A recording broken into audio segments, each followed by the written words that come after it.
அனைவருக்கும் வணக்கம். இன்று அறம் பேசுவோம்.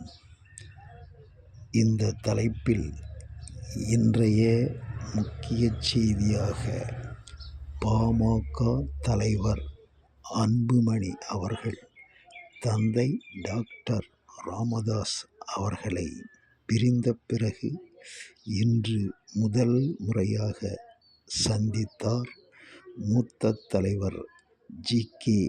மணியுடன் மனைவியும் சென்று சந்தித்தார்.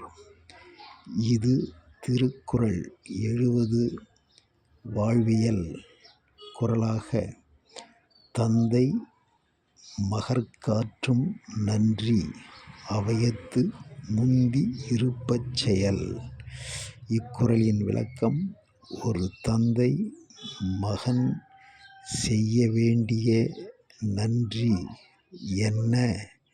அவன் அவையத்துள் கூட்டத்தில் எல்லோருக்கும் முன்னாடி உட்காரும் அளவிற்கு அவனை உயர்த்தி வளர்க்க வேண்டும் என்கின்றது விளக்கம். ஔவையின் அமுத மொழியாக தாயிற் சிறந்த கோவிலும் இல்லை, தந்தை சொல் மிக்க மந்திரம் இல்லை என்று ஔவையின் அமுத வாக்கும் உரைக்கின்றது.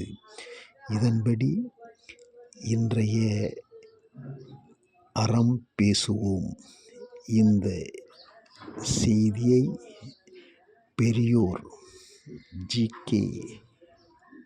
மணி அவர்களைப் போன்ற பெரியவர்களுடைய அறிவுரையும் கேட்டு நடப்போம் என்று கூறி இந்த சிறப்பு அறம் பேசுவோம் செய்தியை நிறைவு செய்வோம். நன்றி, வணக்கம்.